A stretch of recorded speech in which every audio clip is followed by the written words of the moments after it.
Berapa lama manusia bisa hidup tanpa kepala? Sobat dengar dunia pasti sudah pernah mendengarkan bahwa kecoa bisa hidup meskipun kepalanya sudah tidak ada.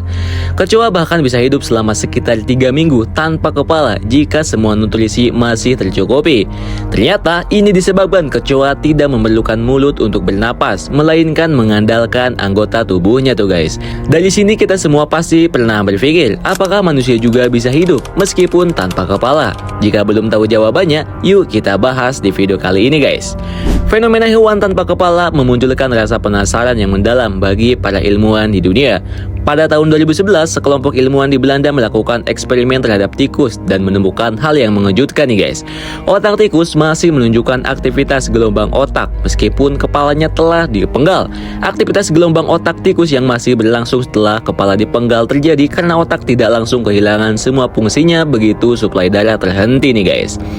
Dalam beberapa detik hingga menit setelah pemenggalan, otak masih memiliki cadangan oksigen dan glukosa yang cukup untuk mempertahankan aktivitas listrik sementara. Hal ini menyebabkan sinyal saraf atau gelombang otak tetap terdeteksi dalam waktu singkat tuh guys. Ilmuwan itu juga menunjukkan bahwa setelah pemenggalan, gelombang otak bertahan pada tingkat kesadaran tertentu selama beberapa detik sebelum akhirnya berhenti. Penemuan ini tentunya menimbulkan pertanyaan baru, apakah hal serupa dapat terjadi kepada manusia? Guillotine dianggap sebagai metode eksekusi yang paling cepat dan tidak menyakitkan. Alat ini dirancang untuk memutus sumsum tulang belakang dan arteri utama yang menyebabkan otak kehilangan suplai oksigen dalam beberapa detik. Namun, ada sejumlah kasus sejarah yang mempertanyakan apakah metode ini benar-benar secepat dan semanusiawi itu. Salah satu contohnya terjadi di Prancis pada tahun 1905 ketika seorang pria bernama Henry dieksekusi hukuman mati dengan cara dipenggal. Banyak saksi melaporkan bahwa mata Henry tampak bergerak setelah kepalanya jatuh. Bahkan seorang dokter bernama Gabriel Brio menyatakan bahwa kepala Henry sempat menatapnya setelah ia memanggil nama pria tersebut. Hasil eksperimen para ilmuwan Belanda juga menunjukkan bahwa gelombang otak tikus masih aktif pada tingkat kesadaran selama sekitar 4 detik setelah pemenggalan, sebelum akhirnya gelombang listrik besar menyebar di otaknya selama hampir 1 menit. Fenomena ini juga mungkin menjelaskan gerakan mata Henry yang dianggap sadar meskipun telah kehilangan tubuhnya. Kasus serupa pernah terjadi selama revolusi Prancis tuh guys, ketika seorang bangsawan bernama Charlotte dieksekusi.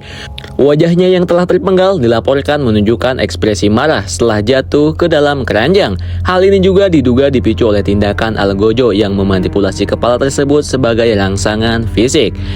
Eksperimen lain oleh seorang ahli fisiologi asal Amerika, Robert Cornus, menunjukkan bahwa sirkulasi darah dapat dipertahankan pada tubuh mati menggunakan metode tertentu, seperti injeksi antikoagulan, adrenalin, dan mengguncangkan tubuh di atas papan jungkat-jungkit.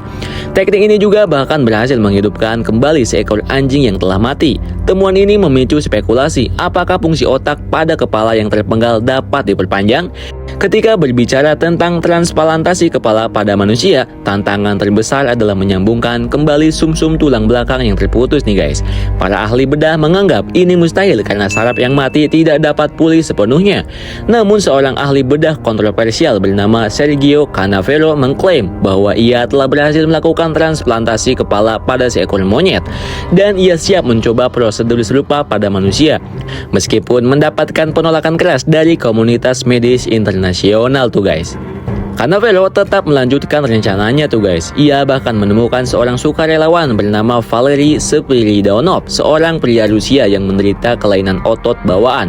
Sayangnya Valery akhirnya membatalkan rencananya. Sebagai persiapan, tim dokter di Tiongkok yang bekerja sama dengan Canavero berhasil menyambungkan kepala manusia yang sudah meninggal ke tubuh lain, menjadikan prosedur ini sebagai uji coba sebelum melibatkan pasien yang masih hidup. Meskipun menuai banyak kontroversi, Canavero tetap optimis dan mematok biaya fantastis untuk prosedur tersebut, yakni 100 juta dolar. Gimana menurut kalian nih guys? Apakah proses transplantasi kepala manusia yang telah meninggal bisa disambungkan kembali dan menjadi hidup? Coba kalian tulis di kolom komentar ya guys. Dan seperti biasa, jika kamu suka dengan video ini, silahkan klik like di bawah dan jangan lupa untuk subscribe agar kalian tidak ketinggalan video-video menarik lainnya dari channel Dengar Dunia. Terima kasih yang sudah menonton sampai akhir. See you, bye-bye.